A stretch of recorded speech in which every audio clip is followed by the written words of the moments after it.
L'anatomie en 2 temps 3 mouvements, aujourd'hui gros plan sur l'articulation du genou. L'articulation du genou, en latin articulatio genus, est une des plus grosses et des plus puissantes articulations du corps humain. Dans l'articulation du genou sont impliqués principalement 3 os. D'une part l'os de la cuisse, le fémur, d'autre part le tibia, et en troisième lieu, ici bien visible en vue latérale, le plus gros os sésamoïde du corps humain, la rotule, ou patella en latin. Le fémur présente 2 fortes protubérances qui sont recouvertes de cartilages articulaires, qui sont aussi appelés condyles.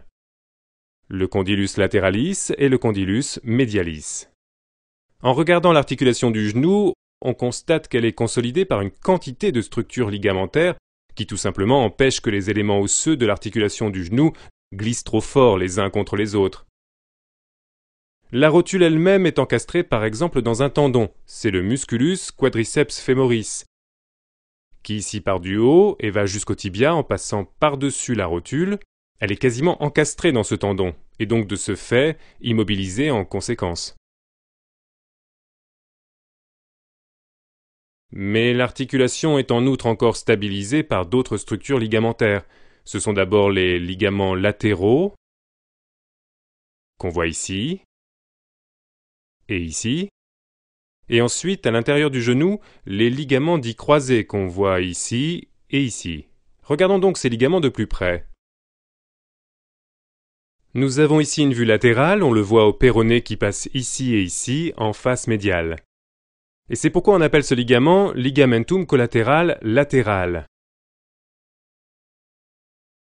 Et sur le côté opposé, ligamentum collatéral médial. Ces ligaments latéraux stabilisent le genou pour limiter le stress en valgus et en varus, autrement dit les sollicitations excessives lorsqu'il se produit des sollicitations en flexion dans le plan horizontal entre le fémur et le tibia. Comme on le voit, le ligament empêche que le genou soit instable sur le plan médial et latéral. En cas de rupture des ligaments correspondants, on peut aussi constater sur le plan clinique que le genou est instable, donc que le ligament ne remplit plus sa fonction. À l'intérieur de l'articulation du genou se trouvent d'autres ligaments. C'est pourquoi j'ouvre l'articulation du genou et je l'incline un peu afin que ça soit plus visible. Nous voyons ici 2 ligaments. En premier lieu le ligamentum cruciatum anterius et tout de suite derrière le ligamentum cruciatum posterius. Ces 2 tendons stabilisent l'articulation du genou contre les mouvements de translation du tibia qui peuvent se produire sur le plan sagittal, donc dans ce plan. On le voit très bien. Le ligament croisé antérieur empêcherait donc que le tibia soit décalé vers l'avant par rapport au fémur. Inversement, le ligament croisé postérieur empêche que le tibia soit décalé vers l'arrière par rapport au fémur. Si les ligaments sont déchirés, il se produit en conséquence sur le plan clinique un phénomène dit de tiroir.